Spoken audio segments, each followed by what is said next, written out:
चलो अभी same analysis of profit का एक दो एग्जांपल और कवर करते हैं, बाद में नेक्स्ट स्टेप पे जाएंगे। तो next example again S limited के बैलेंस शीट में P&L 120 है। एग्जांपल नंबर क्या होगा अभी? 8। एडजस्टमेंट दिया है first one, date of equation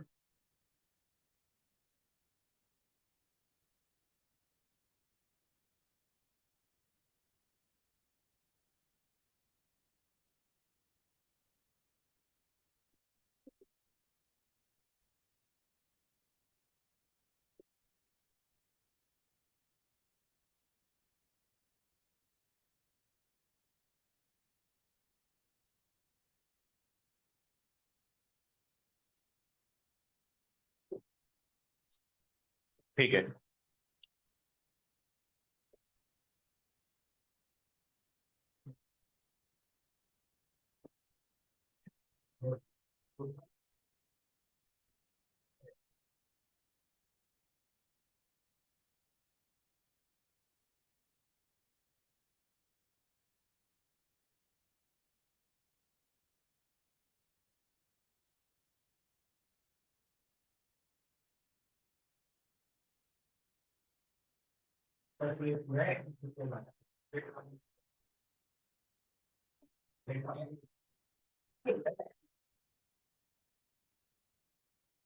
okay,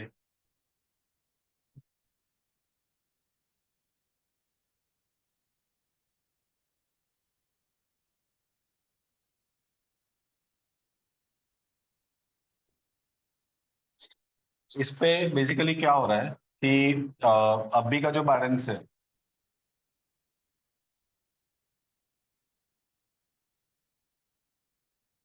120, और जो डेट ऑफ इक्वेशन है वो करंट ईयर में नहीं है, वो लास्ट टू लास्ट ईयर में। तो बैलेंस ऑन 1 अप्रैल 22-30, तो जो बैलेंस आएगा वो आएगा फॉर 2022-23 एंड 23-24, 2 साल का कंबाइंड प्रॉफिट आएगा। तो वो आएगा 120 माइनस 30 यानी कि 90।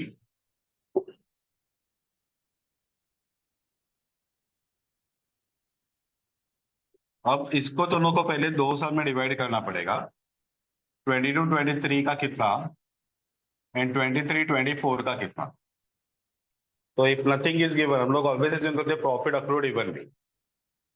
ठीक है, तो ये 90,000 डायरेक्टली हाफ हाफ डिवाइड हो जाएगा, तो 45 एंड 45। अब अपना जो डेट ऑफ एक्विजिशन है वो 1 अक्टूबर 22 है, यानी कि ये साल में। तो ये साल में 6 मंथ्स डिवाइड करो, यहाँ पे आएगा 22,500, 22,500। अब ये 1 अक्टूबर 22 के पहले का है, तो ये जाएगा प्री। ये फर्स्ट 6 मंथ्स वो भी जाएगा प्री। ये नेक्स्ट 6 मंथ्स वो ये डेट के बाद का है, तो ये पोस्ट।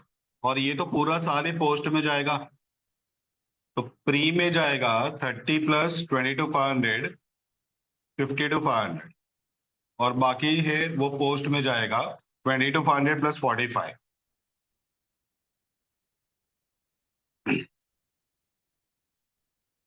हाँ समझ गए।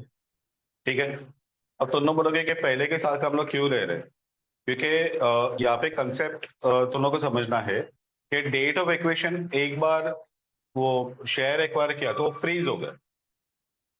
Date of equation always same ही रहेगा, तुम लोग हर साल का ईयरली अकाउंट्स उस पर ऐड करते जाओ। तो भी पहला जैसे 1 अक्टूबर 22 है, तो 31 मार्च 23 को पहला फाइनल अकाउंट बनाया, तभी 6 6 मंथ्स पे डिवाइड हुआ। ठीक है, बाद में 31 मार्च 24 आ गया। ठीक है, लेकिन फिर भी उसका डेट ऑफ इक्वेशन तो 1 अक्टूबर 22 ही पकड़ेगा ना, तो 1.5 ईयर पोस्ट गिना जाएगा और उसके पहले का प्री। ठीक है, बाद में आएगा 31 मार्च 25, तो 2.5 ईयर्स पोस्ट गिना जाएगा, यानी कि पोस्ट का पीरियड बढ़ते जाएगा, लेकिन जो डेट ऑफ एक्विजिशन है वो तो फ्रीज हो गया है, वो तो वही डेट रहेगा। हाँ समझ में।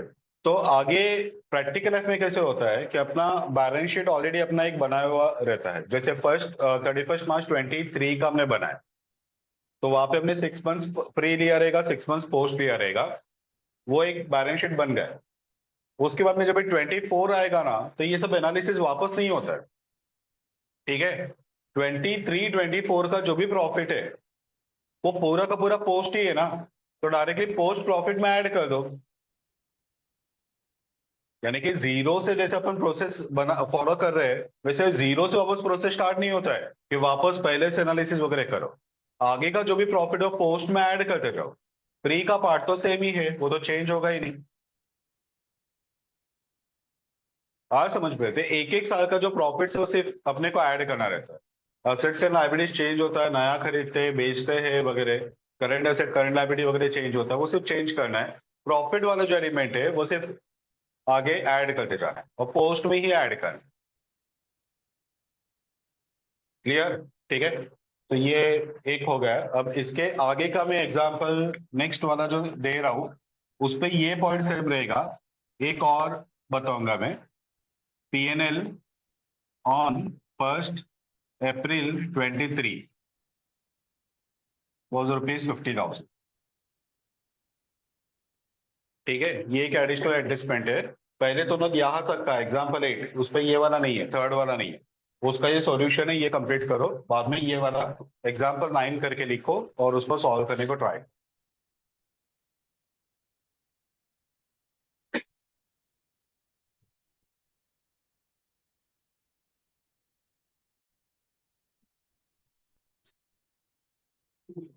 यहाँ तक का पार्ट सेम रहेगा 90,000 तक का। बाद में हमने यहाँ पे इक्वली डिवाइड किया, एज्यूमिंग के प्रॉफिट अक्रूड इवनली। यहाँ पे अपन अभी इक्वली डिवाइड नहीं करेंगे, जब थर्ड एडजस्टमेंट भी आ जाएगा तो हम लोग ने 1 अप्रैल का प्रॉफिट भी दिया है। 1 अप्रैल 23 का, तो ये 2 साल का है, 22-23 और 23-24 का। तो अभी देखो, 1 अप्रैल 22 का 30,000 का और 1 अप्रैल 23 का 50, यानी कि 22-23 में 50 माइनस 30, 20,000 का प्रॉफिट हुआ रहेगा।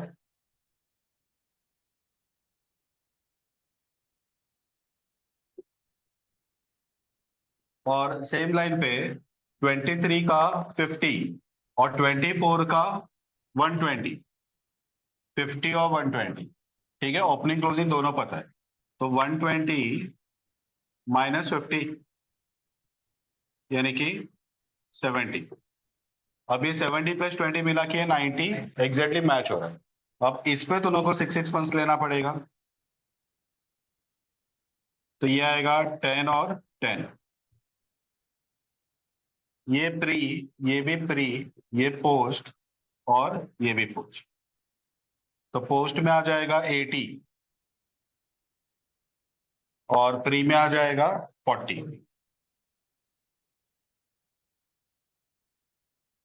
आया समझ में? इस पे भी अगर उनको ट्विस्ट डालना है तो लॉस बाय फायर वगैरह सब बताएगा। ठीक है, तो पहले ऐड करो, एनालिसिस करो, बाद में जो टाइम पीरियड में वो टाइम पीरियड में लॉस बाय फायर वगैरह को इंक्लूड करो। ठीक है, तो I think analysis of PNL का एग्जांपल्स अपना हो गया है। अभी अपन जाते हैं next step, analysis of general reserve.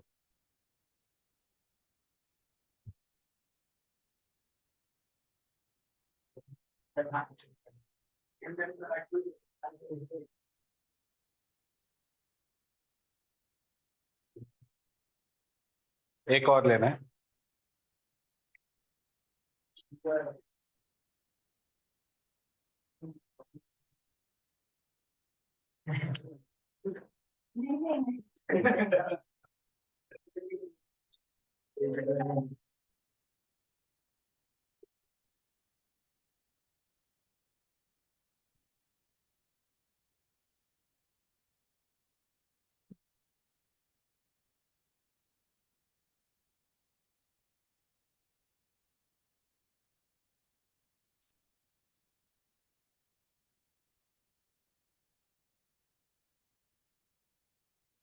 50 को भी डेबिट ही रखो क्या?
चलो, ये पहला बार तो नेगेटिव रहेगा।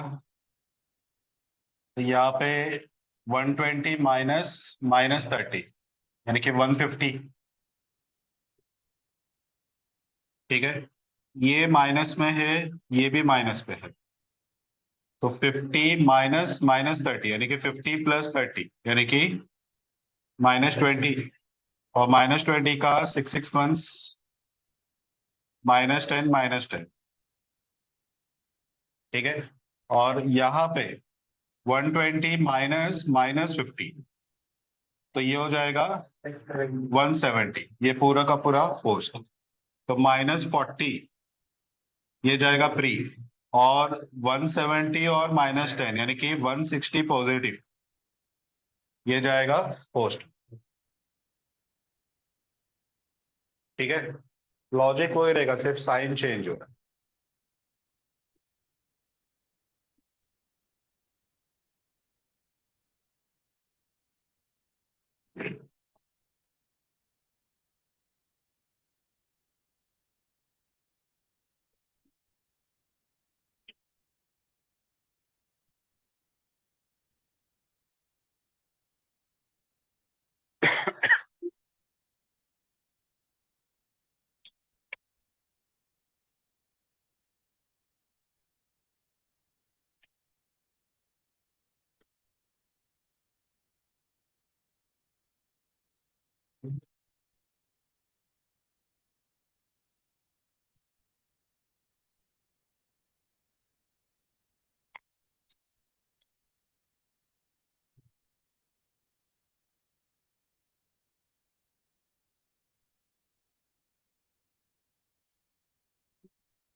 चलो, जनरल रिजर्व का एनालिसिस, पीएनएल के एनालिसिस के लिए एक और इम्पोर्टेंट पॉइंट ध्यान में रखना है। यहाँ पे जो अपन पीएनएल का बैलेंस लिख रहे हैं, ये जो प्रॉफिट लिख रहे हैं कि -20 आ रहा है, 170 पॉजिटिव आ रहा है, ये प्रॉफिट कौन सा रहता है इस पर पीएनएल अकाउंट? तो ये प्रॉफिट आफ्टर टैक्स नहीं है, ये profit after appropriation, profit after appropriation, यानी कि प्रॉफिट आफ्टर टैक्स है जो भी transfer to reserve, propose dividend, वो सब माइनस करने के बाद रिटेन अर्निंग बचता है, एप्रोप्रिएशन माइनस करने के बाद, वो प्रॉफिट ये है। तो 170 is not profit after tax, that is profit after appropriation. समझ में आया? ये ध्यान में रखना है, ऑलवेज पीएनएल अकाउंट का एनालिसिस आफ्टर एप्रोप्रिएशन वाले प्रॉफिट से होता है। इसका लॉजिक ये है कि अपन नंबर्स जो ले रहे हो बैलेंस शीट से ले रहे हो, और बैलेंस शीट में प्रॉफिट आफ्टर टैक्स रहता नहीं है। रिजर्व एंड सरप्लस में जो पीएनएल लिखते हैं, that is closing balance of PNL account, तो वो आफ्टर एप्रोप्रिएशन वाला रहेगा। समझ में आया? ठीक है, ओके। अब analysis of general reserve same line पे होगा। जनरल रिजर्व का बैलेंस दिया है 2,00,000 रुपीज 24 में, 23 में बैलेंस था 1,50,000, डेट ऑफ इक्वेशन 1 अक्टूबर 23। तो जैसे पीएनएल में हमने किया वैसे 2,00,000 रुपीज से स्टार्ट करेंगे, ठीक है, ओपनिंग लिखेंगे 150, तो फॉर द ईयर आएगा 50, और 50,000 को दो पार्ट में 25 25 6 मंथ्स पे डिवाइड किया, और वही सबसे प्री पोस्ट हो गया। आया समझ में? तो इस पे कुछ नया बात है नहीं, ठीक है। सिर्फ एक एडजस्टमेंट जब भी आएगा तभी दोनों को केयरफुल रहना पड़ेगा, वो एडजस्टमेंट है bonus issue. During the year on 1 July 23, company issued bonus shares in the ratio 1:2 from general reserve. General reserve से बोनस शेयर इश्यू किया 1:2 के रेशियो में, ठीक है। अब ये बोनस शेयर का डेट क्या है ना, वो मैटर नहीं करता।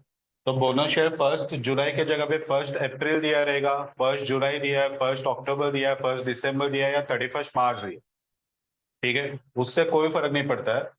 कैपिटल का जो पैसा है, शेयर कैपिटल का पैसा, वो ऑलवेज प्री में ही काउंट होता है, तो उसका प्री और पोस्ट का क्लासिफिकेशन नहीं रहता। इक्विटी शेयर हमारे इक्वेशन के पहले का है तो प्री, इक्वेशन के बाद का है तो पोस्ट, वैसा क्लासिफिकेशन शेयर कैपिटल के लिए नहीं आता। Share capital always capital profit में ही काउंट होता है, वो ऑलवेज प्री में ही आए, वो पोस्ट में नहीं आए। तो ये डेट सिर्फ दिया रहेगा, उसको सिंपल इग्नोर करना है। तुम लोगों को सिर्फ ये सोचना है कि जनरल रिजर्व का एनालिसिस कैसे हो। जनरल रिजर्व के लिए ये वाला डेट इंपॉर्टेंट है, डेट ऑफ इक्वेशन। ठीक है, एक हिंट में देके रखता हूं यहाँ पे। बोनस शेयर के लिए जनरल रिजर्व जो अपन यूज करते हैं वो सोर्स रूल के हिसाब से फीफो मेथड अप्लाई करके यूज किया जाता है, यानी कि पहले का जनरल रिजर्व अपन पहले यूज करें। तो इवन तो अपन 1 जुलाई को बोनस शेयर इश्यू कर रहे हैं, तो उसका मतलब ऐसा नहीं कि 1 जुलाई नहीं कि इसके पहले का Q1 कंप्लीट हुआ था, तो Q1 का जनरल रिजर्व यूज कर, जैसे इंटरिम डिविडेंड में किया था, याद आ रहा है।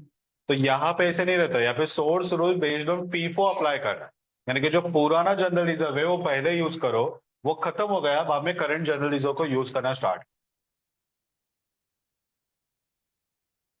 पॉइंट समझा?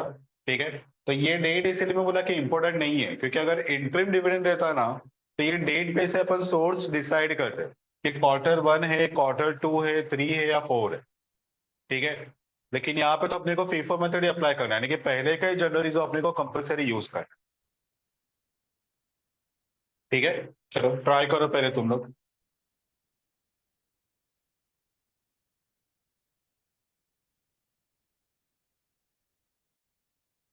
चलो बताओ, बोनस इश्यू का अमाउंट कितना है?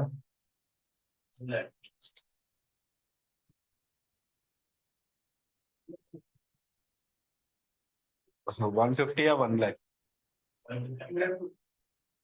1 लाख? कैसे? हम्म।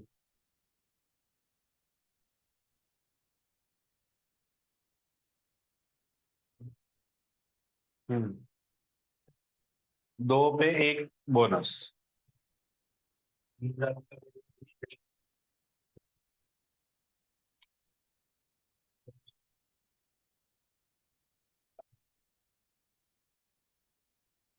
ओके।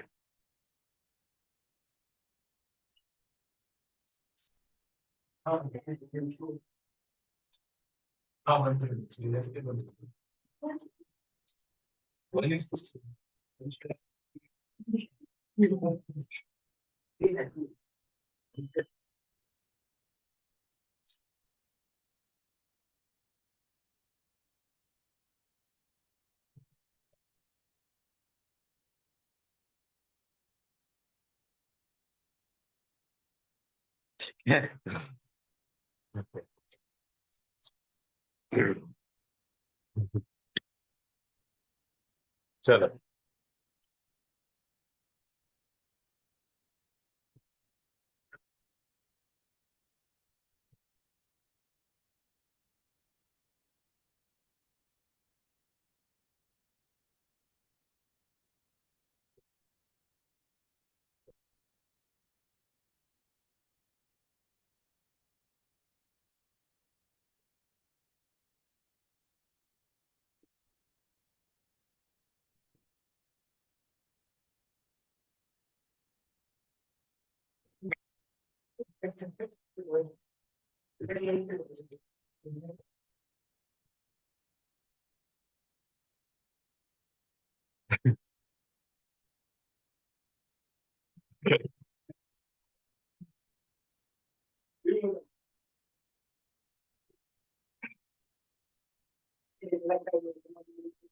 हम तूने क्या किया था ये बता, यही किया था।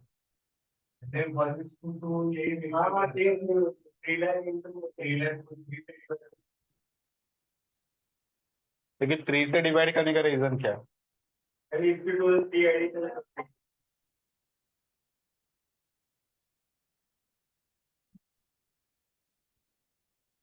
तो तेरा लॉजिक गलत था, कोइंसिडेंटली आंसर तेरा राइट हो गया है, लेकिन तेरा लॉजिक गलत था।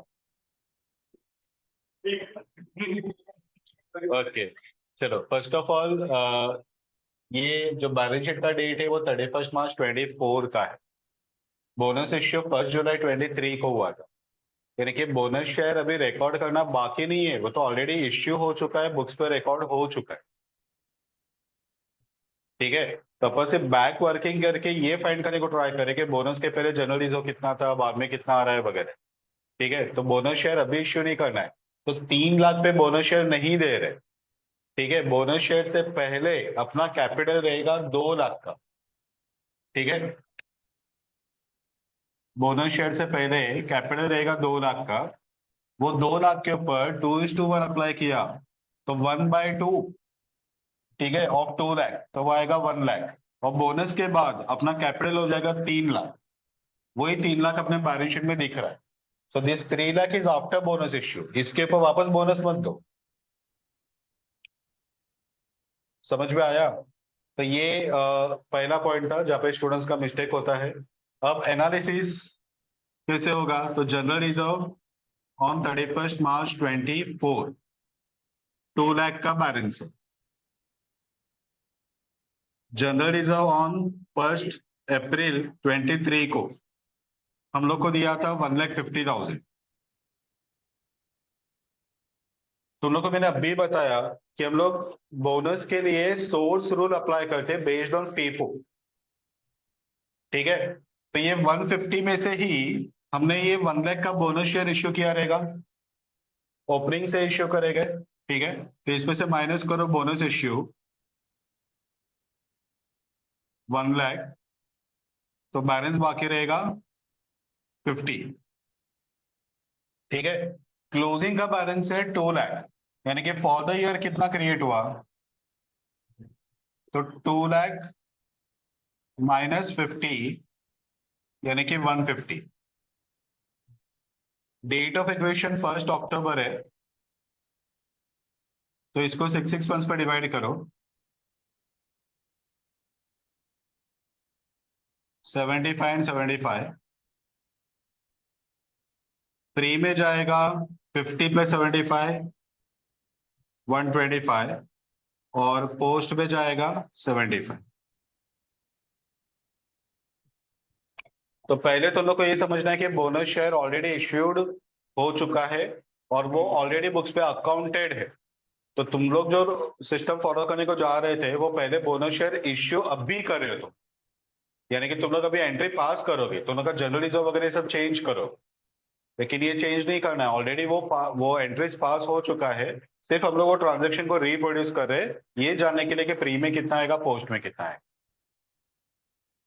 क्लियर? ये समझिएगा कैसे कि 1 लाख का हो। ये रिवर्स वर्क तुम लोग को करना पड़ेगा ना, ये तुम लोग को सॉल्यूशन में ये बनाना पड़ेगा, तो तुम लोग को बोनस का अमाउंट मिलेगा। जैसे वो रेशियो दिया है कि 2 शेयर पे 1 शेयर, तो दोनों मिला के टोटल शेयर कितना हो जाएगा बोनस के बाद? 3। ये जो है 3 लाख वो टोटल शेयर्स ही है, आफ्टर बोनस ही है, तो वो रिप्रेजेंट करेगा 3, तो एक कितना, वो दोनों को वर्किंग करना पड़ेगा।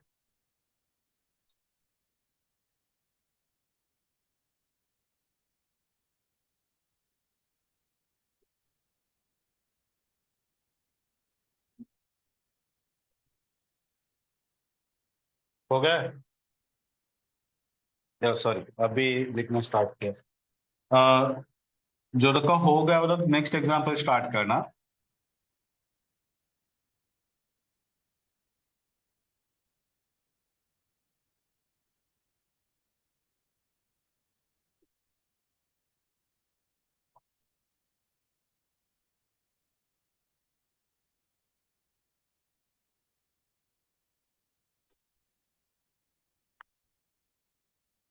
ये वाला पार्ट ऐड हुआ है एट दिस पॉइंट में, बाकी का सब कुछ सेम।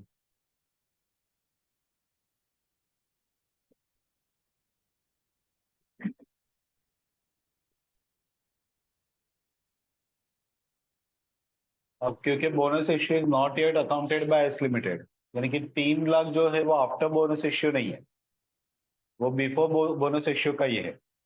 तो 3 लाख पे बोनस निकालना पड़ेगा, तो 3 लाख रिप्रेजेंट करेगा 2 ये वर्किंग में। तो 2 पे कितना? 1, तो वो आएगा 1,50,000, 150 का बोनस इश्यू आएगा। आया समझ में?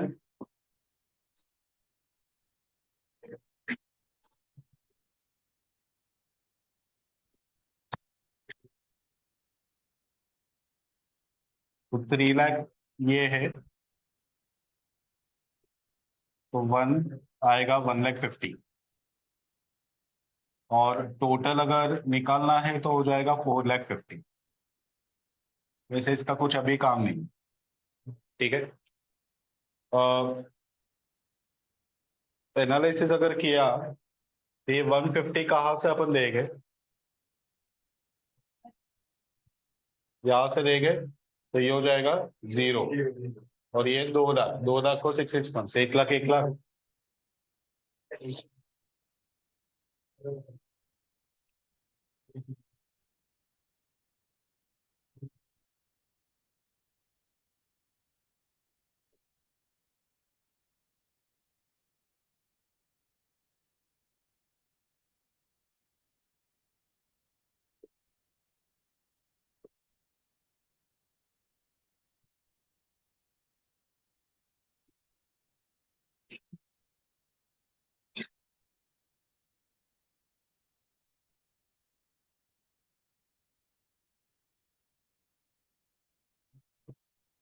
अरे बैलेंस शीट ही गलत है ना, तो लोग वही बैलेंस शीट का नंबर्स लेके अगर एनालिसिस करोगे तो कहाँ से राइट आने वाला है। पहले बैलेंस शीट चेंज करना पड़ेगा ना, अगर बोनस इश्यू रिकॉर्ड नहीं हुआ है, बोनस शेयर दे दिया, लेकिन बोनस शेयर को अगर बुक्स पे रिकॉर्ड ही नहीं किया है तो बैलेंस शीट ही गलत है। तो पहले बैलेंस शीट को रेक्टिफाई करो। इक्विटी शेयर कैपिटल 3 लाख के जगह पे रेक्टिफाइड अमाउंट 450 आना चाहिए, और जनरल रिजर्व का बैलेंस 2 लाख में से बोनस अभी माइनस करना बाकी है, बोनस रिकॉर्ड ही नहीं हुआ है। तो जो 2 लाख का बैलेंस है वो बिफोर बोनस इश्यू है, बोनस के बाद तो बैलेंस ही चेंज होगा ना। समझा। तो रेक्टिफाइड बैलेंस हो जाएगा, 2 लाख में से 150 का बोनस दिया तो 50,000 का ही जनरल रिजर्व है। अब ये 50,000 का एनालिसिस करना है, 2 लाख का एनालिसिस नहीं करना है।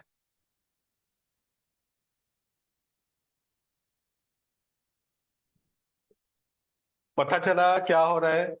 ठीक है, तो फर्स्ट ऑफ ऑल पहले वाले केस में क्या हुआ कि बोनस ऑलरेडी रिकॉर्डेड था, तो जो बैलेंस शीट था वो करेक्ट था, उसको रेक्टिफाई वगैरह करने की जरूरत नहीं थी, यानी कि बोनस इश्यू ऑलरेडी कंपनी ने रिकॉर्ड कर लिया है। हम लोग को सिर्फ एनालिसिस करके ये जानना था कि प्री कितना है, पोस्ट कितना है। अब यहाँ पे क्योंकि बैलेंस शीट ही गलत है तो गलत बैलेंस शीट का कंसिडरेशन नहीं कर सकते। समझा। तो अपने को पहले रेक्टिफाइड बैलेंस शीट निकालना पड़ेगा, तो ये रेक्टिफाइड बैलेंसेस आएगा, और ये बैलेंसेस को अपने को एनालिसिस के लिए यूज कर। ठीक है, तो जनरल रिजर्व 2 लाख नहीं रहेगा, जनरल रिजर्व रहेगा 50। ठीक है, 1,423 को बैलेंस था 150। हाँ, 1,423 को बैलेंस था 150, बोनस दे रहे हैं। ठीक है, वो कितना दे रहे हैं 150, तो वो यहां से ही जाएगा, तो ये हो जाएगा 0। फॉर द ईयर का कितना आएगा, 50 - 0, तो 50, और उसको 6 6 पे डिवाइड करो, तो 25 और 25।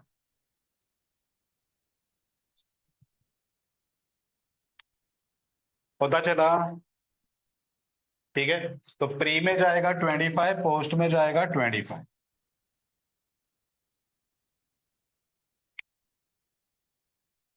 तो पहले तो लोगों को इसे समझना है कि ये ट्रांजेक्शन ऑलरेडी बुक्स पे रिकॉर्ड हो चुका है, तो इम्पैक्ट क्या है। अगर रिकॉर्ड नहीं हुआ है तो अपने को अभी रिकॉर्ड करना पड़े, तो अपना बैलेंसेस चेंज करके बाद में इम्पैक्ट देना है। क्लियर है।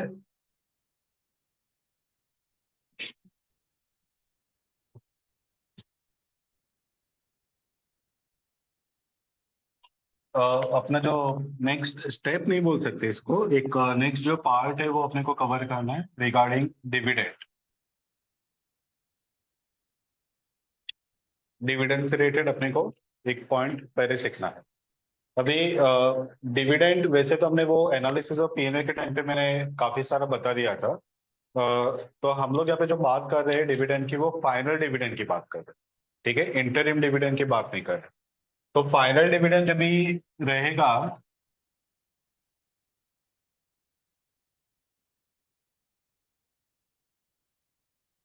तभी उसका अकाउंटिंग और एनालिसिस वगैरह पे क्या इम्पैक्ट है। वो अपने को यहाँ पे पहले समझना है, और उससे पहले अपने को ये समझना है कि डिविडेंड में एक पॉइंट आता है जिसे बोलते हैं pre acquisition dividend, post acquisition dividend. तो पहले प्री पोस्ट का क्लासिफिकेशन सीखते हैं, और वो क्लासिफिकेशन सीखने के बाद इसका आगे का कंसोलिडेशन पे क्या इम्पैक्ट है वो अपन समझने को ट्राई करें। ठीक है, तो अगेन वही एग्जांपल में रिप्रोड्यूस करता हूँ कि ईयर एंडिंग 31 मार्च 24 सपोज। ठीक है, ये अपना अकाउंटिंग ईयर एंडिंग है, और इसका एजीएम सपोज हुआ 15 सितंबर 24 को, और डिविडेंड पेड सपोज 1 अक्टूबर 24 को हुआ। ठीक है, तो ईयर एंड होता है 31 मार्च को, पहले फाइनल अकाउंट बनेगा, उसके बाद में बोर्ड मीटिंग में डिविडेंड प्रपोज किया जाएगा, उसके बाद में ऑडिट वगैरह होगा, ऑडिट होने के बाद में एजीएम होगा, एजीएम में शेयर होल्डर डिविडेंड को अप्रूव करेंगे, और वो डिविडेंड अप्रूवल के 1 महीने के अंदर कंपलसरी पे करना पड़ता है कंपनीज एक्ट के हिसाब से। तो 15 सितंबर का एजीएम हुआ तो 15 अक्टूबर से पहले डिविडेंड पे करना है, रिज्यूम करोगे 1 अक्टूबर को उन्हें डिविडेंड पे कर दिया। ठीक है, तो ये पूरा प्रोसेस है। अब इसमें क्वेश्चन ही आता है कि जो डिविडेंड कंपनी पे कर रहा है 1 अक्टूबर को, तो डिविडेंड मिलेगा किसको? तो प्रैक्टिकल लाइफ में ऐसा है कि तुम लोग का हर दिन शेयर का बाइंग सेलिंग कंटिन्यू चालू रहता है। मैं इंटरडे का बात नहीं कर रहा हूँ, डिलीवरी बेस्ड का बात कर रहा हूँ। तो हर दिन मल्टीपल शेयर्स बाय होते हैं, सेल होते हैं, शेयर होल्डर कंटिन्यू चेंज हो रहे हैं। तब अब कौन से शेयर होल्डर को फाइनली डिविडेंड पे करे, क्योंकि वो तो डेली बेसिस पे चेंज हो रहे हैं। ठीक है, तो प्रैक्टिकल लाइफ में ये लोग क्या करते हैं कि एक रिकॉर्ड डेट फिक्स करते हैं, उसका नाम ही है रिकॉर्ड डेट, और तभी ये शेयर ट्रांसफर का जो बुक्स है उसको तो बंद कर देते। तो फर्दर ट्रांजेक्शन वो लोग तब तक रिकॉर्ड नहीं करेंगे जब तक ये डिविडेंड का ट्रांजेक्शन कंप्लीट नहीं हो जाएगा। तो मैं थोड़ा सा एलाबोरेट करने को ट्राई करता हूँ। एजीएम से पहले बोर्ड मीटिंग होगा। ठीक है, ये सपोज 1 अगस्त 24 को हुआ, और 1 अगस्त 24 को ये बोर्ड मीटिंग में वो लोग एजीएम का डेट, टाइम, प्लेस रिजोल्यूशन के थ्रू डिसाइड करेगा। ठीक है, एजीएम से पहले 21 डेज का नोटिस भेजना पड़ेगा। ठीक है, तो 21 डेज का नोटिस भेजा, और सपोज 15 सितंबर को एजीएम हेल्ड हुआ। ठीक है, अब ये जो बोर्ड मीटिंग है ना 1 अगस्त का, यही बोर्ड मीटिंग में वो लोग एक और रिजोल्यूशन पास करेंगे जो रहेगा रिकॉर्ड डेट। ये फिक्स नहीं रहता है, मीटिंग में डिसाइड होता है। ठीक है, तो रिकॉर्ड डेट या तो एजीएम का डेट रहेगा, एजीएम के पहले का डेट रहेगा, या तो एजीएम के बाद का डेट रहेगा। ये कंपनी के बोर्ड ऑफ डायरेक्टर्स डिसाइड करें। पॉइंट समझा? और वो सीक्रेट नहीं रहता है, यानी कि सेबी के हिसाब से जैसे बोर्ड मीटिंग होगा उसके 2 आवर्स के अंदर बोर्ड मीटिंग का रिजोल्यूशन क्या क्या पास हुआ, ये दोनों को स्टॉक मार्केट को इन्फॉर्म करना पड़ता है 2 घंटे के अंदर। ठीक है, तो जैसे दोनों का बोर्ड मीटिंग खत्म हुआ, सपोज शाम को 4 बजे दोनों का बोर्ड मीटिंग खत्म हुआ, तो 6 बजे से पहले स्टॉक मार्केट को इन्फॉर्म कर। ठीक है, अगर सपोज दोपहर को 12 बजे मीटिंग खत्म हुआ, तो 2 बजे से पहले शेयर मार्केट को इन्फॉर्म करो। जैसे शेयर मार्केट को इन्फॉर्म हुआ, जो एनालिस्ट लोग हैं वो लोग कंटिन्यू सेबी का साइट को सर्च करते रहते हैं। जो नया कंपनी का अपलोड हुआ कि ये कुछ डिक्लेयर किया है कंपनी ने, तुरंत वो न्यूज मार्केट में आ जाता है। जैसे न्यूज आया, शेयर का बाइंग सेलिंग फ्लक्चुएशन वगैरह सब स्टार्ट हो जाए। अच्छा न्यूज है तो भाव बढ़ेगा, बुरा न्यूज है तो भाव गिरेगा। ठीक है, रिकॉर्ड डेट पे जिसका भी नाम आ गया उसको फाइनली डिविडेंड दिया जाएगा। ठीक है, तो फॉर एग्जांपल ये कंपनी का रिकॉर्ड डेट डिसाइड हुआ फॉर एग्जांपल 1 सितंबर 24, एजीएम के 15 दिन पहले। यानी कि 1 सितंबर को जिसके पास शेयर है, 1 सितंबर की जगह पे सपोज 5 सितंबर लेते, 5 सितंबर को जिसके भी पास शेयर है उसको डिविडेंड मिलेगा। अभी जो इंडिया में सेटलमेंट चल रहा है वो T+1 का चल रहा है। ठीक है, तो अगर आज शेयर खरीदा तो आज अपने डिमेट में नहीं आता है, कल आता है। पहले T+2 था, अभी T+1 चल रहा है। ठीक है, तो आज शेयर खरीदा तो कल अपने डिमेट अकाउंट में शेयर आ जाएगा। तो इसका मतलब कि 5 सितंबर का अगर रिकॉर्ड डेट है तो दोनों को 4 सितंबर कंपलसरी शेयर खरीदना ही पड़ेगा, तो नाम तुम लोग का 5 को आएगा और तुम लोग को डिविडेंड मिलेगा। 3:30 को मार्केट बंद होगा तभी अपने डिमेट अकाउंट में शेयर आ गया हुआ रहना चाहिए, यानी कि 3:30 का ऐसा डिमेट में आने का टाइम वो इंपॉर्टेंट नहीं है, 5 तारीख को अपने डिमेट अकाउंट में शेयर आना चाहिए। ठीक है, तो अगर तुमने 5 को शेयर खरीदा तो 6 को आएगा, तो डिविडेंड तुम लोग को नहीं मिलेगा। आया समझ में? तो 4 को ही खरीदना पड़ेगा, 3:30 लास्ट टाइम है। 4 तारीख को 3:30 को भी शेयर खरीद लिया, ठीक है, 3:29 को भी शेयर खरीदा, 5 को तुम्हारा नाम रहेगा। पता चला? ठीक है, तो ये डेट से पहले तुम लोग को शेयर खरीदना है। अब सपोज एच लिमिटेड ने एस लिमिटेड का share date of acquisition suppose 1 जुलाई 24, तो इसको डिविडेंड मिलेगा क्या?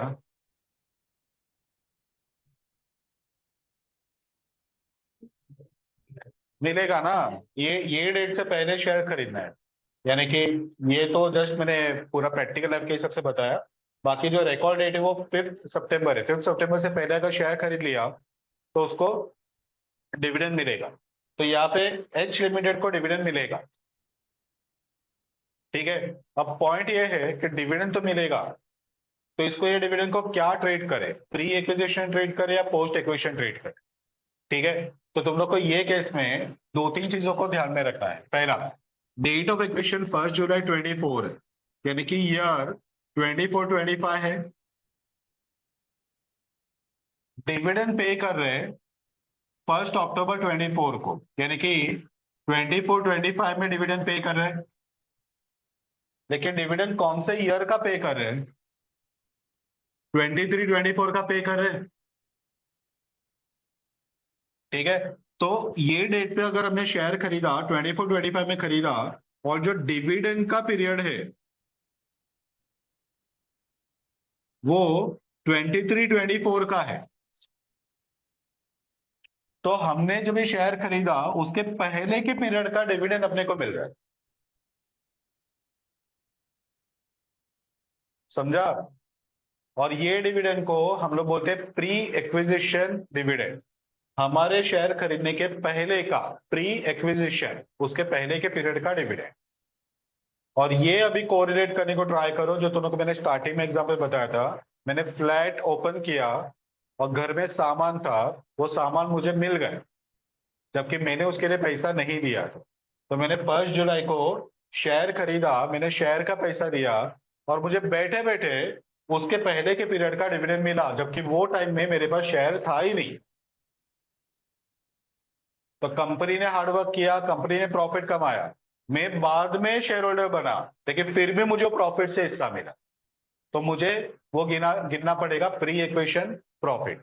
और प्री एक्विजिशन प्रॉफिट को पीएनएल में ट्रांसफर नहीं करते, इसको इन्वेस्टमेंट का रिकवरी वैसे ट्रीट किया जाता है, इन्वेस्टमेंट से माइनस करते। तो जो मैंने एग्जांपल दिया था कि 50 लाख का फ्लैट खरीदा, 5 लाख का मुझे असेट्स मिला, तो मेरा इन्वेस्टमेंट का वैल्यू 45 लाख ही रहा।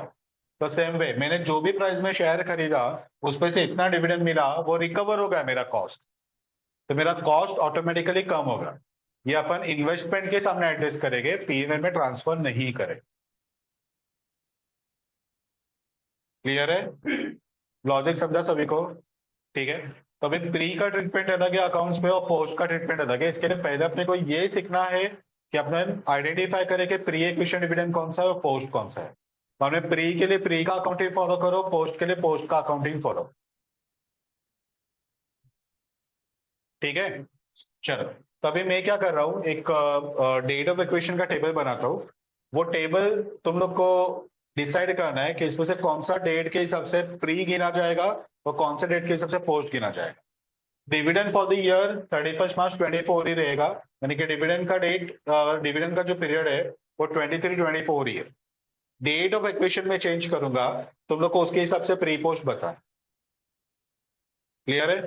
ठीक है, तो डिविडेंड पीरियड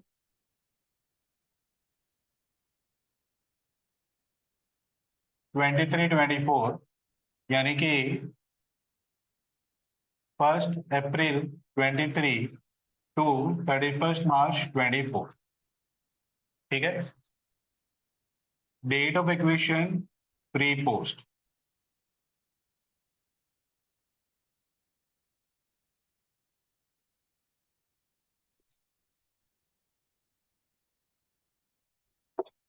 फर्स्ट, अगर डेट ऑफ एक्विजिशन 1 जुलाई 24 है, अब भी हमने वो कवर किया तो ये प्री में काउंट होगा।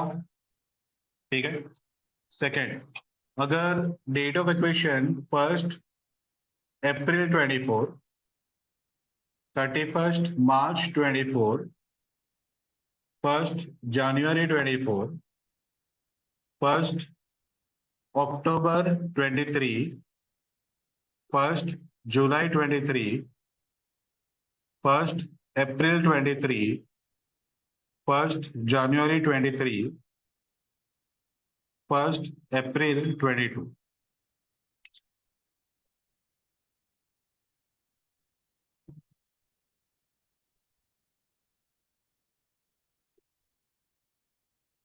ठीक है, ये डेट्स के हिसाब से डिविडेंड प्री गिना जाएगा, पोस्ट गिना जाएगा, ये दोनों को बताना है।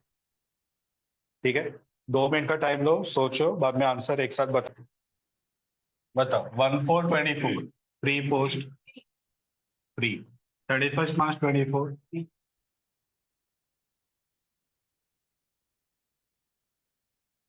प्री वाले कितने जन है?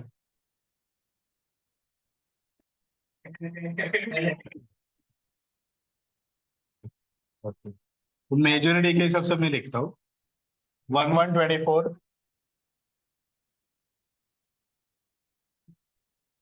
पोस्ट वाले कितने जन है और प्री वाले?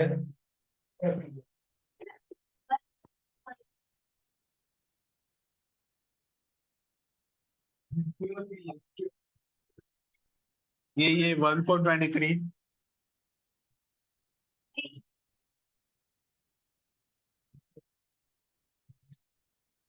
पोस्ट, 1123, 1422।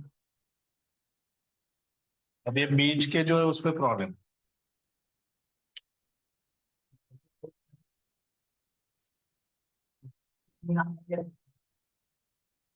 चलो सुनो, अब इसमें सुनो सुनो, अब इस पे हम लोग को क्या करना है, हम लोग डिविडेंड का पीरियड और डेट ऑफ एक्विजिशन ये दोनों को कंपेयर करेंगे। अपना डेट ऑफ एक्विजिशन सपोज ये लेते हैं 1 जुलाई 24, और जो डिविडेंड का पीरियड है वो है 1 अप्रैल 23 से लेके 31 मार्च 24।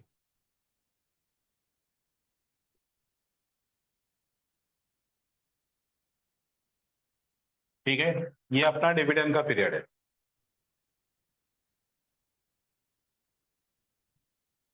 और अपना जो डेट ऑफ एक्विजिशन है वो ये पीरियड के बाद में आ रहा है। ठीक है, अब एक ऐसा प्रॉपर इसको समझो, क्योंकि आगे के एग्जांपल्स पे थोड़ा सा कंफ्यूजिंग हो सकता है।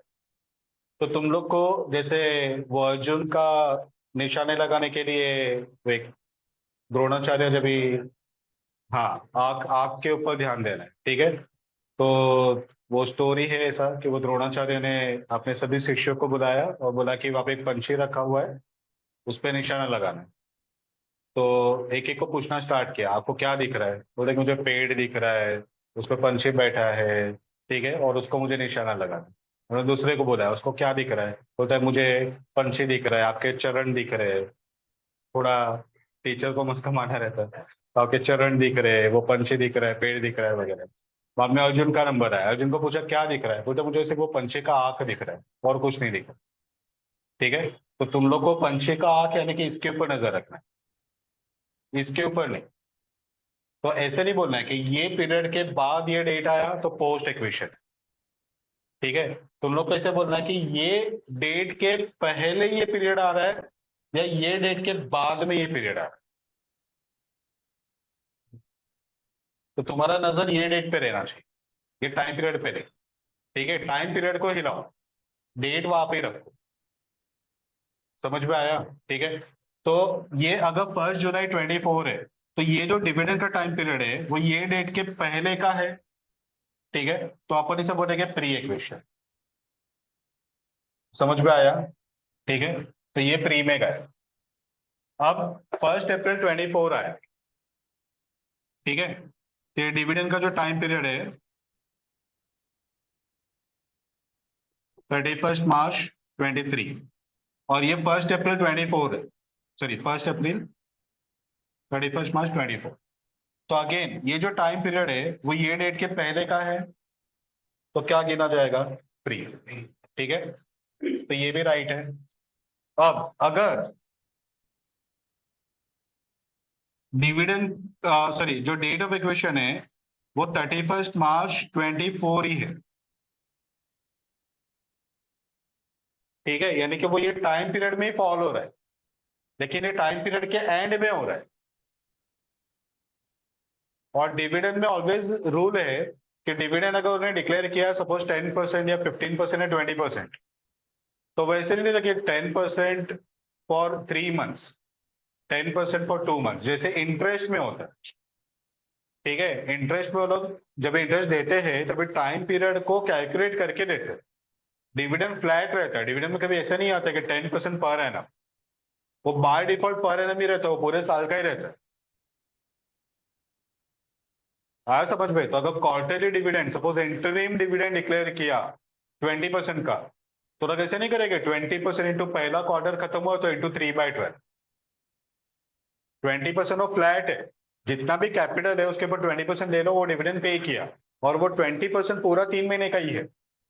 तो सेम वे डिविडेंड अगर लोग बोलते हैं 10%, 20% या अमाउंट बताते हैं 50, 60, 100 वगैरह, ठीक है, वो जो भी रहेगा वो पूरे साल का ही रहेगा। तो अगर डिविडेंड पूरे साल का है और हमने साल के एंड में शेयर खरीदा, तो एक्चुअली हम लोग को कोई राइट नहीं है कि हम लोग डिविडेंड मांगे। कंपनी ने ये टाइम पीरियड में हार्डवर्क किया, प्रॉफिट कमाया, डिविडेंड पे किया, और हम लोग लास्ट में एंटर हो रहे, और बाद में बोल रहे कि हम लोग भी तभी थे हार्डवर्क कर रहे हैं। ठीक है, तो ये डिविडेंड अपने लिए पूरा का पूरा प्री गिना जाएगा, पोस्ट नहीं गिना जाएगा। हाँ समझ में? ठीक है, तो 31 मार्च 24 को प्री, वो राइट है।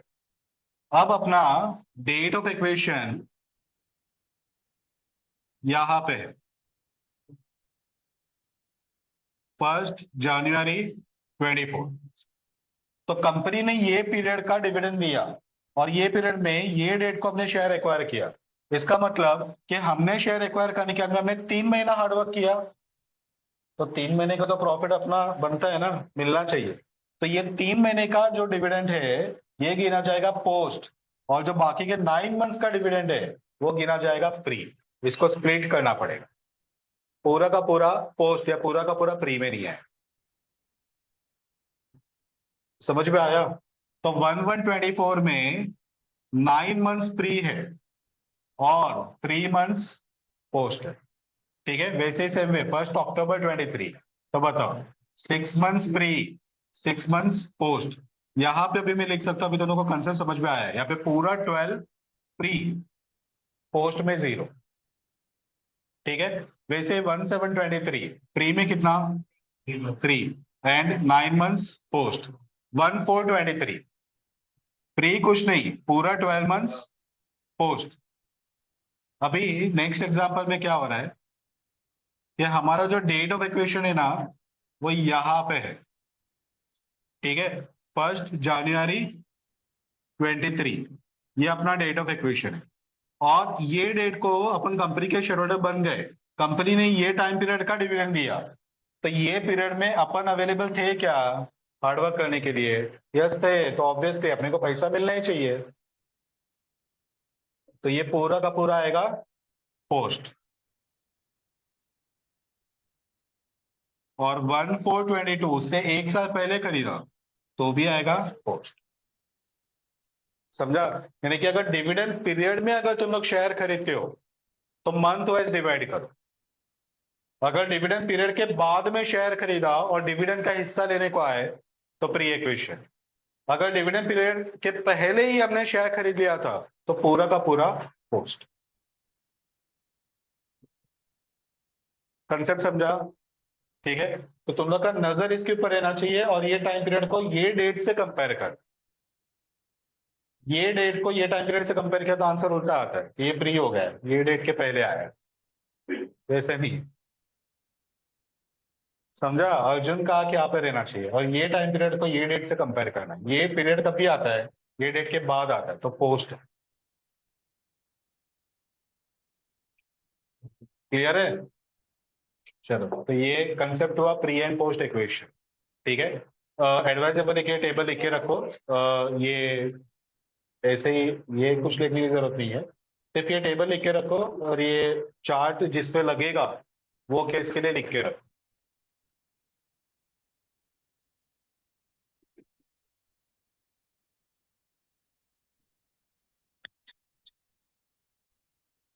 रिकॉर्डेड जनरली जब भी वो लोग का मीटिंग में रिजोल्यूशन पास करना है ना, उससे पहले का जनरली रहता। कभी कभी वो मीटिंग के बाद के डेट का रहता है, लेकिन इतना 6 महीने पुराना नहीं रहता, उतना पुराना नहीं रहता। मीटिंग के पहले या मीटिंग के बाद का डेट रहता है, वैसे जनरली मीटिंग के पहले का रहता है। उसका भी मैं रीजन बताता हूँ। रिकॉर्ड डेट भी अगेन दो तीन अलग अलग टाइप के रहते हैं। ठीक है, एक ये है कि एजीएम में आएगा कौन रिजोल्यूशन पास करने के लिए। ये शेयर होल्डर तो अगेन चेंज हो रहे हैं हर दिन, तो कौन से शेयर होल्डर को रिजोल्यूशन में राइट मिलेगा, तो उसके लिए एक अलग रिकॉर्ड डेट फिक्स होगा। बाद में कौन से शेयर होल्डर को डिविडेंड मिलेगा, उसका रिकॉर्ड डेट अलग रहेगा। अब ये सब चीज के लिए अगर अलग अलग रिकॉर्ड डेट रखा तो मिसमैच होगा। तो इसके लिए वो लोग जनरली मीटिंग से पहले का डेट फिक्स करेंगे।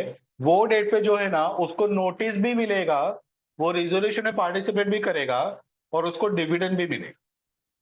लेकिन ऐसा कंपलसरी नहीं है कि जैसे रिजोल्यूशन पास किया वही सेम रिकॉर्ड डेट वो लोग यूज करेंगे डिविडेंड पे करने के लिए। वो लोग को अगर अलग सेट करना है तो अलग कर सकते हो।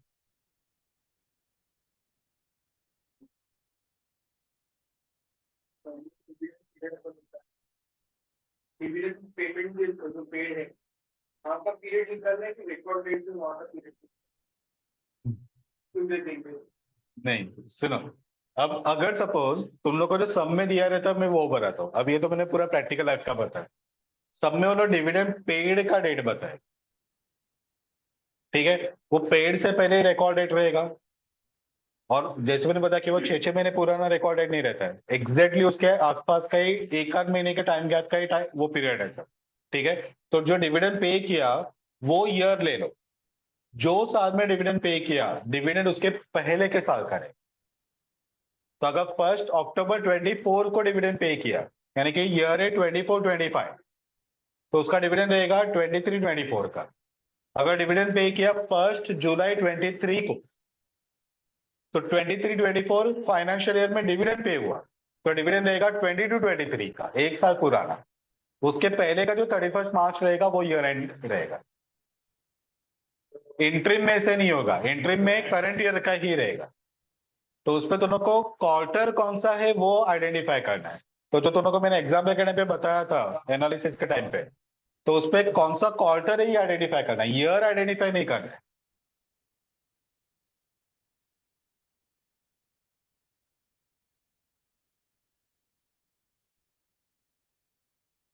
चलो अभी एक बार अपने को डिविडेंड फ्री है या पोस्ट है ये पता चला, तो अब आगे का पार्ट इसके अकाउंटिंग के ऊपर जाते हैं, इसका एंट्रीज वगैरह कैसे है। ठीक है, तो अभी डिविडेंड जब भी रिसीव होता है तभी अपन एंट्री लिखते हैं, bank account debit to dividend account या dividend received account.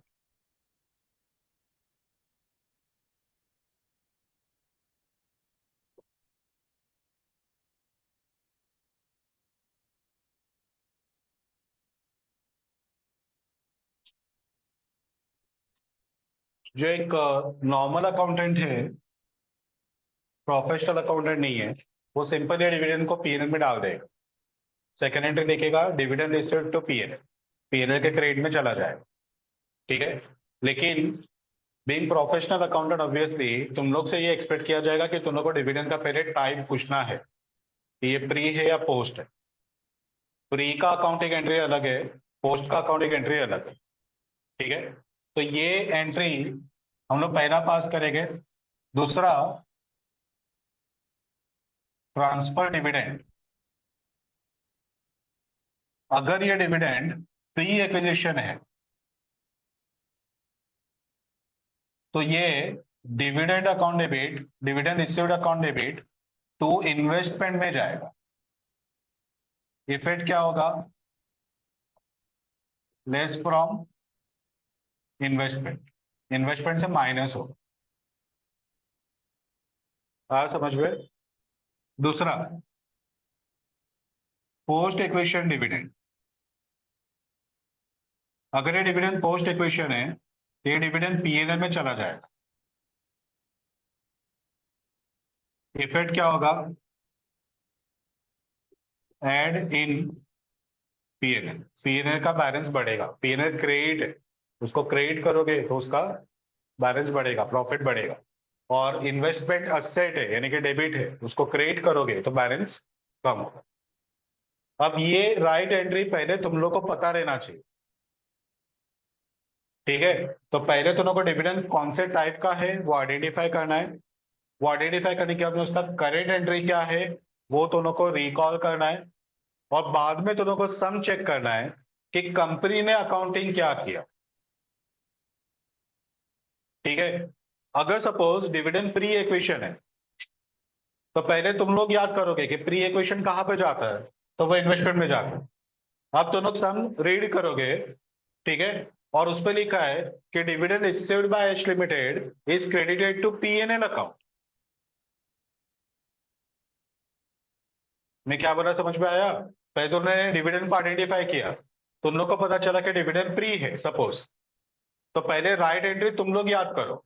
Right entry क्या है? तो डिविडेंड टू इन्वेस्टमेंट, यानी कि इन्वेस्टमेंट में माइनस होना चाहिए, ठीक है? अब तुम लोग सम का एडजस्टमेंट चेक करोगे, वहां पे लिखा है कि dividend received by H limited is credited to PNL account, यानी कि वो लोग ने ये वाला एंट्री नहीं लिखा क्रेडिटेड टू पीएनएल, यानी कि ये वाला एंट्री लिखा। और प्री के लिए एंट्री क्या आता है? ये वाला आता है। तो कंपनी ने गलत अकाउंटिंग किया है, तो लोग को उसको रेक्टिफाई करना पड़ेगा। समझ में आया? वैसे सेम वे तुमने चेक किया कि डिविडेंड पोस्ट इक्वेशन है, ठीक है? तो राइट एंट्री पहले तुम लोग याद करो, पोस्ट कहां पे जाता है? पीएनएल। और वहां पे लिखा हुआ है कि dividend received by H limited is credited to PNL account. तो राइट किया क्या? किया ना? पोस्ट इक्वेशन कहा जाता है? पीएनएल में। कंपनी ने कहा क्रेडिट किया? पीएनएल में। राइट किया?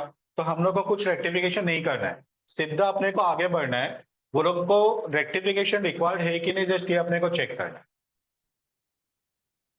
समझा? यानी कि डिविडेंड रिकॉर्ड नहीं हुआ है ऐसा नहीं है, ऑलरेडी रिकॉर्डेड है। सिर्फ अपने को ये चेक करना है जो रिकॉर्ड किया है वो करेक्ट है या रॉन्ग है। अगर वो रॉन्ग रहेगा तो उसको रेक्टिफाई करो, करेक्ट रहेगा तो इग्नोर करके आगे बढ़ो। पता चला? और 99.99% केस वो रॉन्ग ही रहेगा। वरना अगर इफेक्ट ही नहीं आ रहा है तो तुम लोग का काम क्या अकाउंटेंट के हिसाब से अपॉइंट करने का, ठीक है? और तुम लोग को मार्क्स कट करने का भी मौका दे रहा है तो इसके लिए ऑब्वियसली रेक्टिफिकेशन तो रहेगा ही, ठीक है? और 99% केसेस में वो डिविडेंड रहेगा प्री एक्विजिशन और उन्हें पीएनएल में डाला रहे, तो तुम लोग को उसको पीएनएल से निकाल के इन्वेस्टमेंट में ट्रांसफर करें। पता चला? ठीक है। तभी नेक्स्ट पार्ट कि accounting of dividend received by H limited. First, pre acquisition dividend credited to investment account।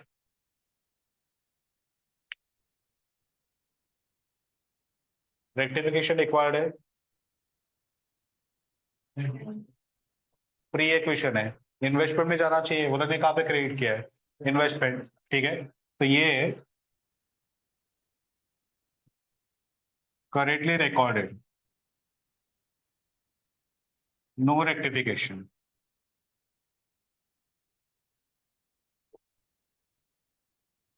Hence ignore.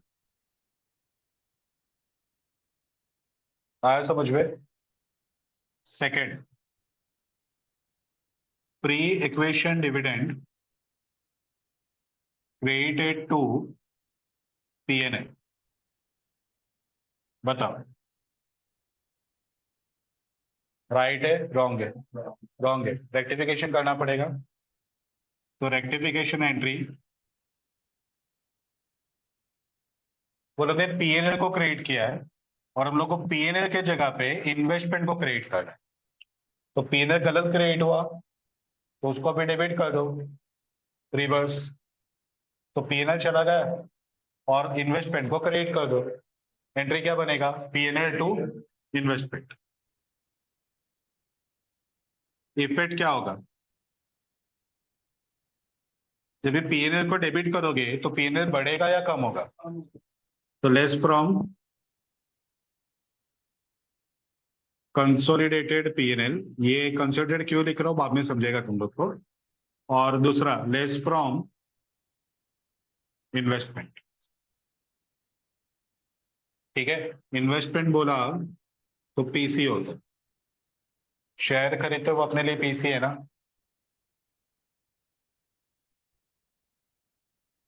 वो तो है ही, ये वन ऑफ द स्टेप है बीच में। ठीक है, ये कंसोलिडेशन का एंड नहीं है, अभी बिगिनिंग है। अपन थर्ड स्टेप तक अभी तक पहुंचे नहीं है, अभी तक तो 6-7 स्टेप तक जाना है।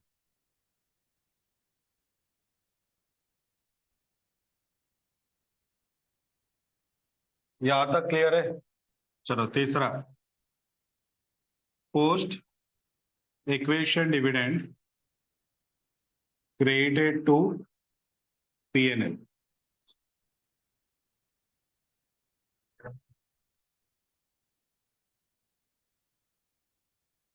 Correctly recorded, hence ignore. ठीक है, last, post acquisition dividend credited to investment. अब ये ओवर स्मार्ट अकाउंटेंट, आर्टिकल का पहला महीना रहता है, एक दो जन को एंट्री पास करते हुए देखा, डिविडेंड को इन्वेस्टमेंट में डाला है, नेक्स्ट टाइम डिविडेंड मिला वापस इन्वेस्टमेंट में डाल दिया। ठीक है, चलो बताओ, पोस्ट इक्वेशन है, पीएनएल में जाना चाहिए, कहाँ गया है? इन्वेस्टमेंट में, तो गलत किया है, तो रेक्टिफिकेशन एंट्री,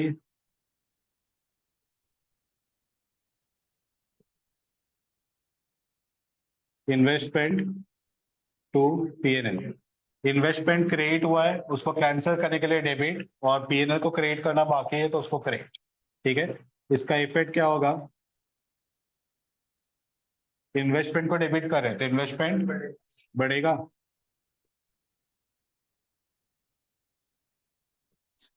ठीक है, और दूसरा पीएनएल को क्रिएट कर रहे हैं तो पीएनएल, पीएनएल क्रेडिट ही रहता है ना, क्रेडिट को क्रेडिट करोगे तो बढ़ेगा। एड इन कंसोलिडेटेड पीएनएल।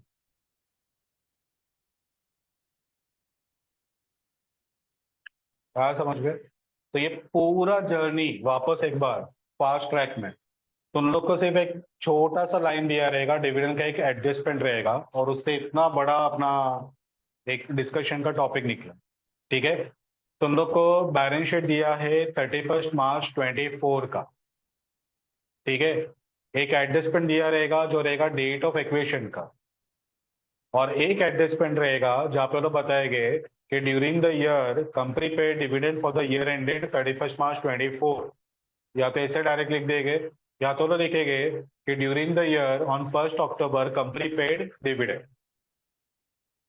ठीक है, तो ऑब्वियसली अगर 1 अक्टूबर को डिविडेंड पे किया तो वो लास्ट ईयर का ही है। अब यहाँ से तुम लोग का जर्नी स्टार्ट होगा। पहले तुम लोग चेक करोगे कि डेट ऑफ इक्वेशन और डिविडेंड का पीरियड, उसको कंपेयर करते हुए डिविडेंड जो मिला वो प्री है या पोस्ट है। सम कभी रिकॉर्डेड नहीं बताएगा, तो ऑलवेज ये एजम्पशन रहेगा कि एच लिमिटेड ने जो शेयर खरीदा वो रिकॉर्ड डेट के पहले खरीदा है, उसको डिविडेंड मिला ही है।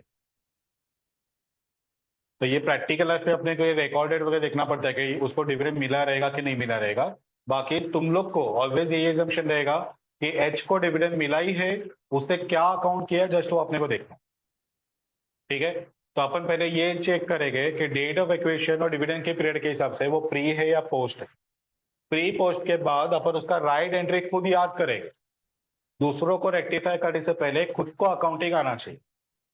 तो पहले तुम लोग को राइट एंट्री पता रहना चाहिए, तो पहले तुम लोग राइट एंट्री याद करोगे। प्री जाएगा इन्वेस्टमेंट में, पोस्ट जाएगा पीएनएल। ठीक है, अब तुम लोग वो एडजस्टमेंट को आगे रीड करोगे।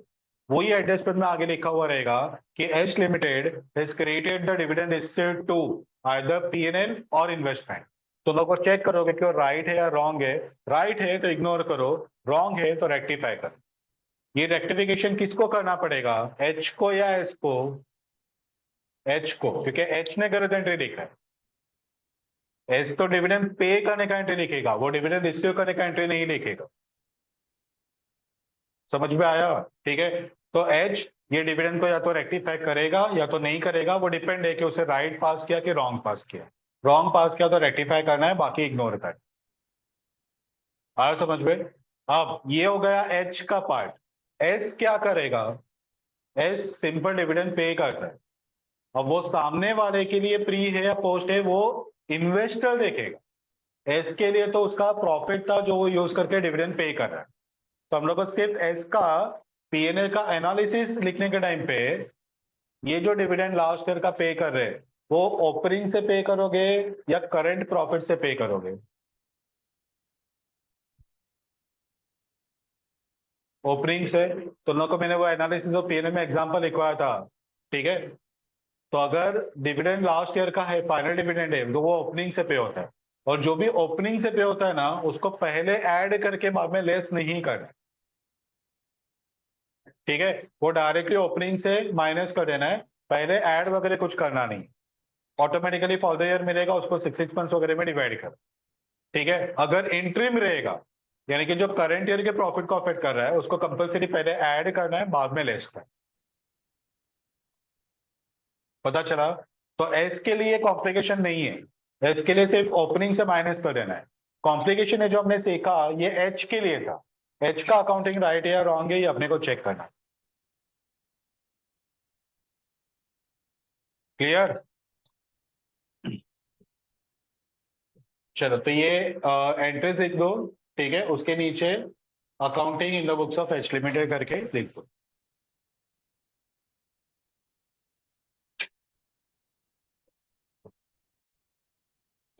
चलो, अभी नेक्स्ट पार्ट जो अपन जा रहे हैं वो है रीवैल्यूएशन।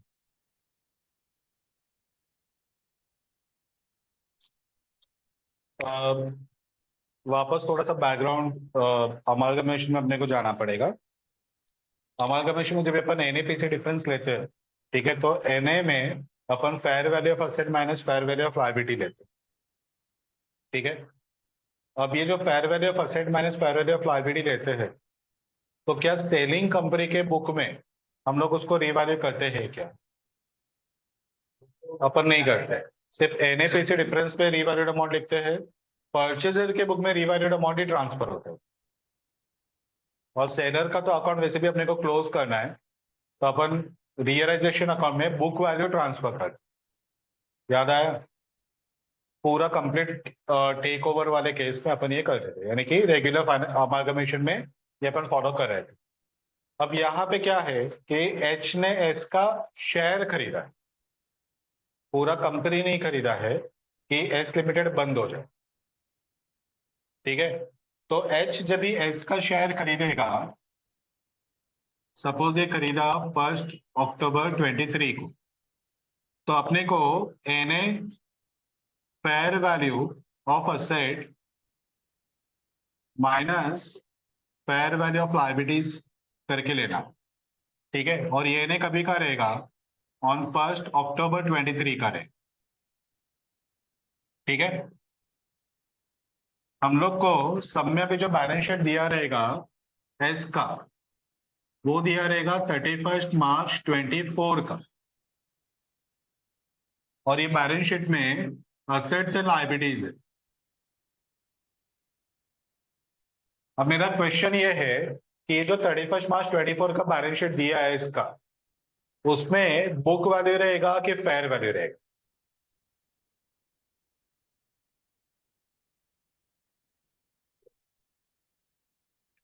बोलो, बुक वैल्यू रहेगा कि फेयर वैल्यू रहेगा? बुक वैल्यू रहेगा। ठीक है।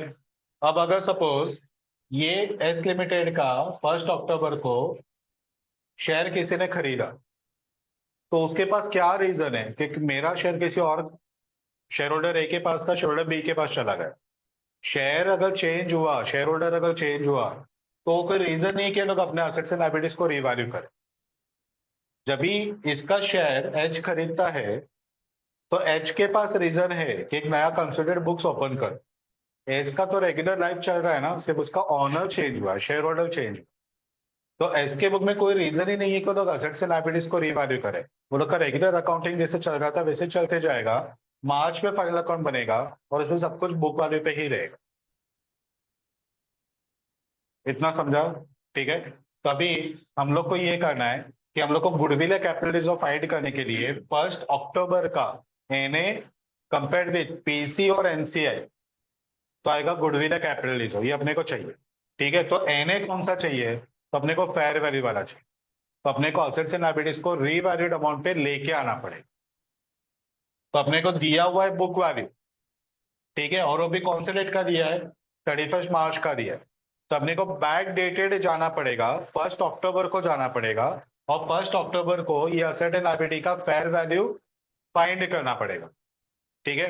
और अगर फेयर वैल्यू 1 अक्टूबर को आया, तो ऑटोमेटिकली 1 अक्टूबर से लेके 31 मार्च तक का जो अकाउंटिंग है, उसमें जो डेप्रिसिएशन वगैरह चार्ज हुआ उसको भी चेंज करना पड़ेगा।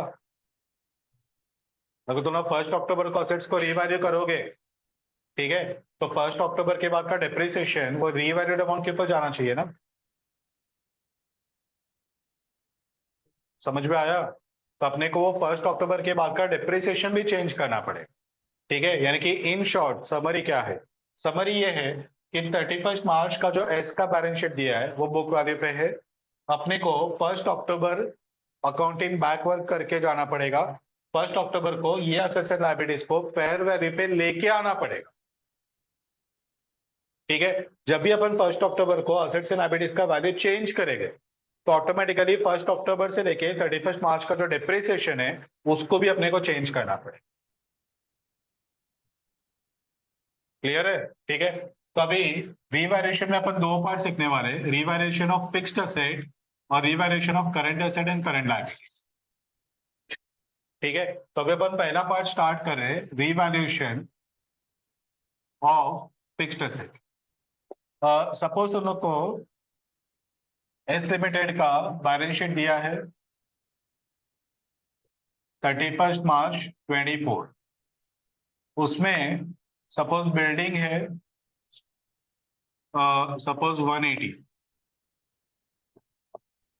मशीनरी है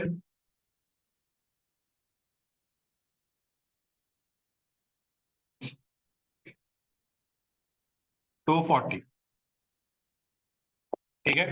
एडजस्टमेंट्स दिया है, डेट ऑफ इक्वेशन 1 अक्टूबर 23,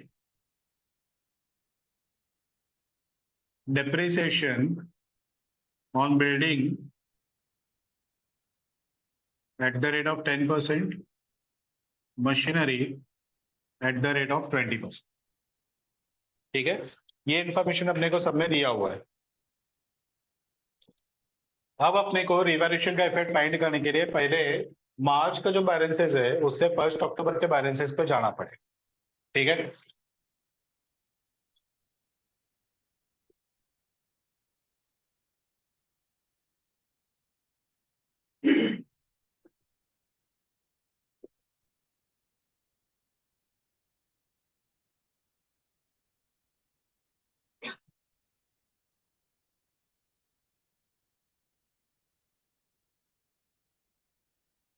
तो ये तीसरा एडजस्टमेंट, ये तीन एडजस्टमेंट अपने को दिया है। फेयर वैल्यू दिया बिल्डिंग का 250 और मशीनरी का 2 लाख। चलो अभी जरा ध्यान से सुनो। फर्स्ट, बुक वैल्यू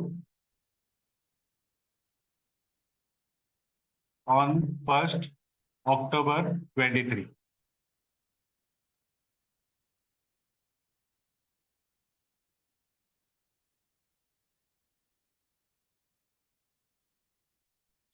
सबसे पहले WDV on 1st April 23 less depreciation, तो अपने को मिलेगा WDV ऑन 31st March 24। ठीक है।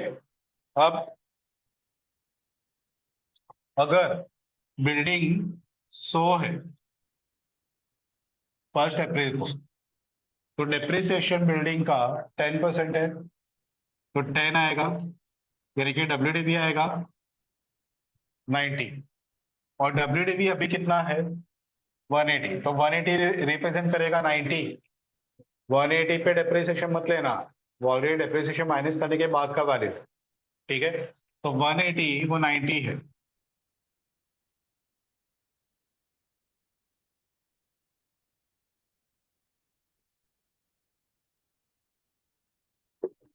तो 100 कितना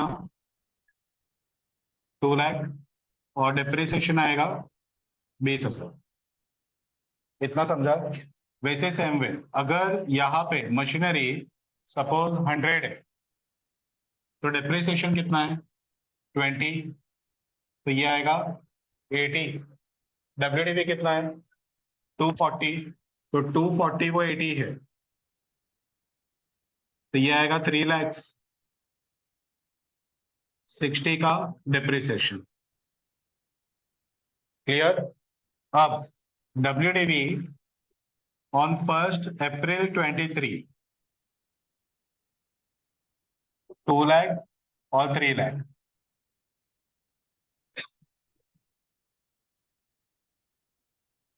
इसमें डिप्रिसिएशन फॉर 6 मंथ्स अगर मैं माइनस करता हूं, तो मुझे 1 अक्टूबर का WDV मिल जाएगा। ठीक है, तो डिप्रिसिएशन 6 मंथ्स का आएगा यहाँ पे 10,000 और यहाँ पे 30,000, तो मुझे मिलेगा WDV ऑन 1st October 23 190 और 270।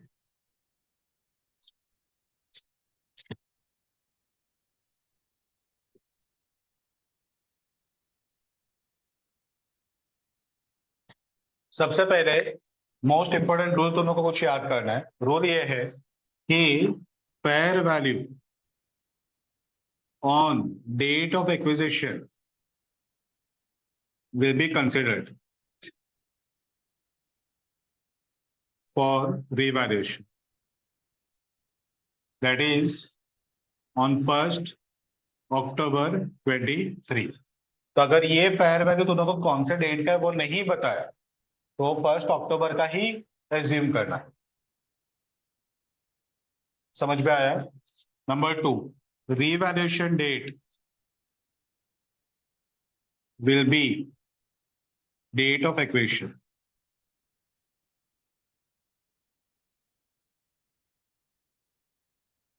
will be recorded on date of acquisition।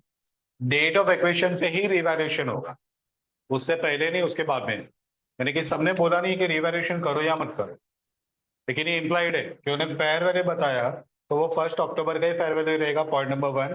Point number 2, revaluation कभी करे, 1 अप्रैल को करे, 1 अक्टूबर को करे या 31 मार्च को करे, तो दोनों 1 अक्टूबर को करोगे, यानी कि डेट ऑफ एक्विजिशन पे करो।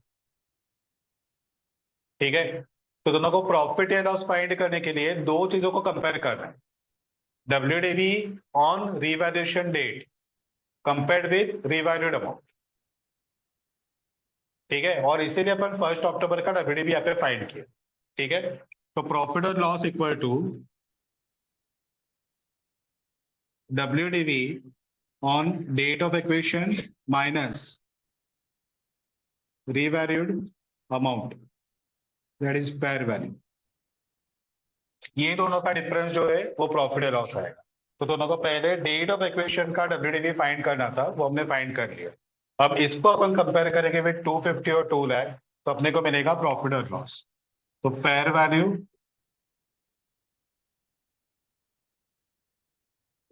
250 एंड 2 लाख, प्रॉफिट और लॉस यहाँ पे 60 का प्रॉफिट हो रहा है और यहाँ पे 70 का लॉस हो रहा है। इतना समझा everyone?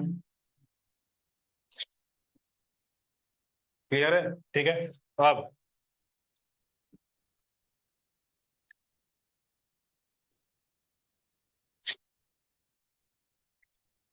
Second, revised depreciation from 1st October 23 to 31st March 24। ये 6 महीने का डिप्रिसिएशन चेंज करना पड़ेगा, क्योंकि अपन 1 अक्टूबर को असेट नए वाले पे लेके जा रहे हैं, तो उसके पहले का जो डिप्रिसिएशन है वो पुराने वाले पे बराबर से रिकॉर्ड हुआ है। ठीक है, लेकिन जो 1 अक्टूबर के बाद का डिप्रिसिएशन है वो अपने को नए अमाउंट के ऊपर चाहिए, जबकि बुक्स में वो पुराने अमाउंट के ऊपर ही है। ठीक है, तो कितना डिप्रिसिएशन बढ़ेगा या कम होगा ये अपने को फाइंड करना है। अब ये कैसे फाइंड करना है वो भी प्रॉपर्ली समझो।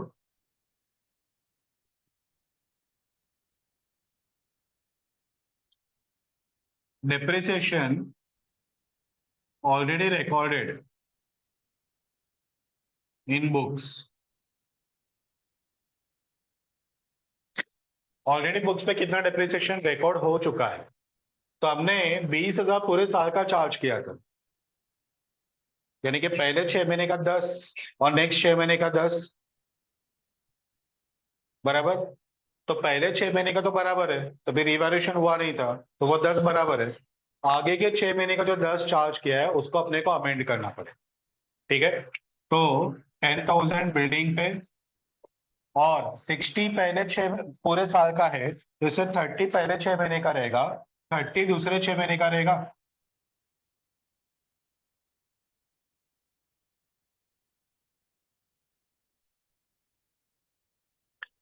पता चल रहा है क्या? आगे के 6 महीने का। अब जब भी 1 अक्टूबर को हमने असेट का वैल्यू चेंज किया, तो नए अमाउंट के ऊपर डेप्रिसिएशन अपन रिकैलकुलेट करेंगे। ठीक है, तो depreciation required on fair value from 1 अक्टूबर 23 टू 31 मार्च 24, इसका फेयर वैल्यू 250 है। ठीक है, तो 250 पे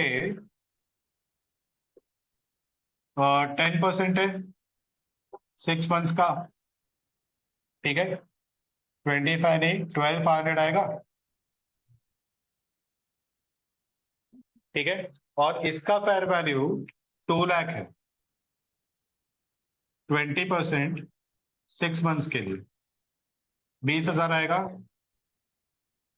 ठीक है, तो इसका रिजल्टिंग इफेक्ट क्या हो रहा है?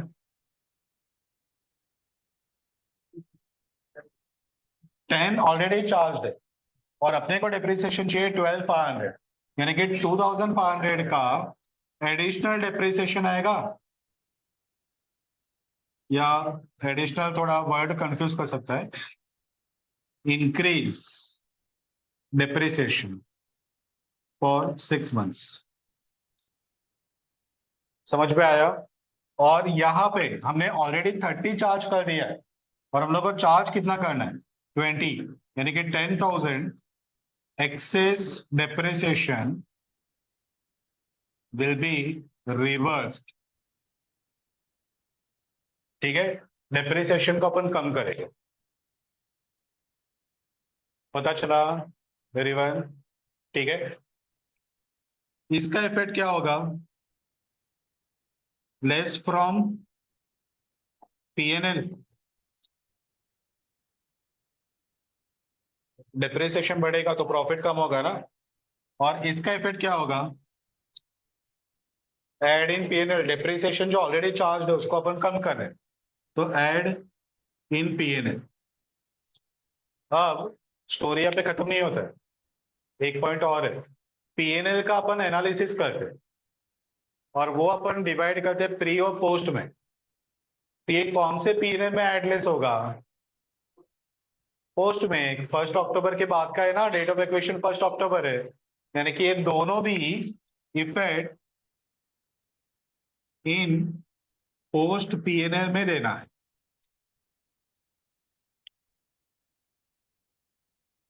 आया समझ में? अपन एक एक एडजस्टमेंट सीख रहे हैं, लेकिन अभी तक अपन वो विजुअलाइज दोनों नहीं कर पा रहे हो कि ये सब at the end pre post पे ही आगे चल के लेके जाना है। हाँ, वहां पे ही आना है। ठीक है, तो एक एडजस्टमेंट वो सीखने के टाइम पे तो पूरा उस पर डूब जाते हो और आगे का पार्ट भूल जाते हो कि अरे इसको वापस कंसल्टेशन से करेक्ट भी करना है। क्लियर? चलो, तो ये one of the most common adjustment जो बहुत सारे सब में रहेगा। ठीक है।